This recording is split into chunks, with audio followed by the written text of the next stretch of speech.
Hello పిల్లలు, నేను మీ బామ్మని ఇంకో కథతో వచ్చేసాను. కథలోకి వెళ్దామా మరి? అనగా అనగా ఒక ఊరిలో రాజయ్య అనే ఒక రైతు ఉండేవాడు. ఎవరుండేవారు?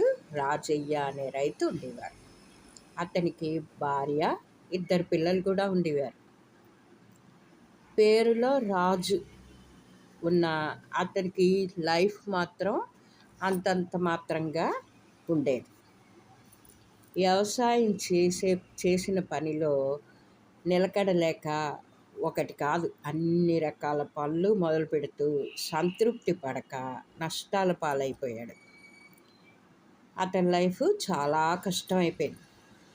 ఇంకేం చేయాలో అని అనుకుని తన ఫ్రెండ్ చెప్పిన సలహా అంటే ఐడియా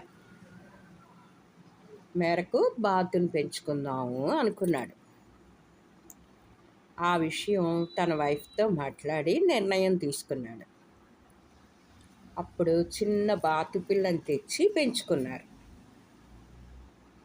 అది రోజు రోజుకు పెరుగుతూ పెద్దదైంది. రాజయ్య, అతని భార్య చాలా సంతోషించారు. ఇంకా మనకి మంచి రోజులు ప్రారంభమయ్యాయి అనుకున్నారు. ఒకరోజు బాతు గుడ్డు పెట్టింది. అది తెలిసి అక్కడికి వెళ్ళి రాజయ్య, అతని భార్య చూశారు.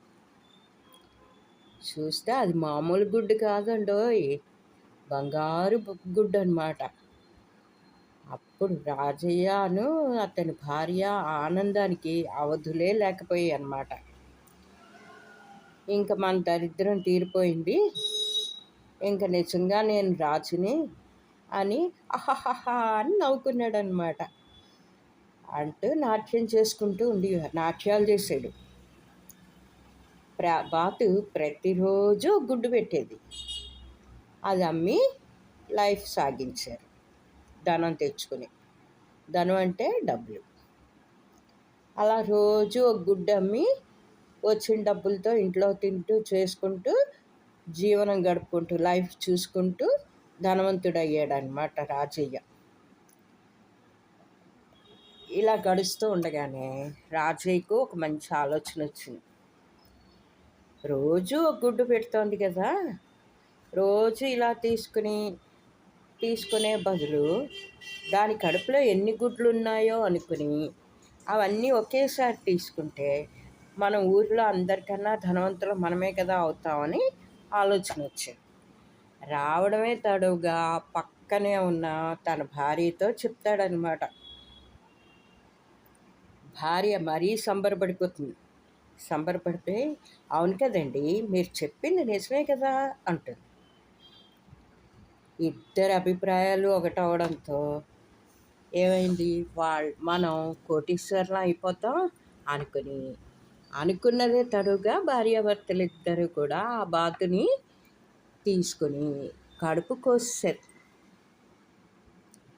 కోసి చూడగా బంగారు గుడ్డుకు బదులు ఒక్క గుడ్డు కూడా లేదన్నమాట.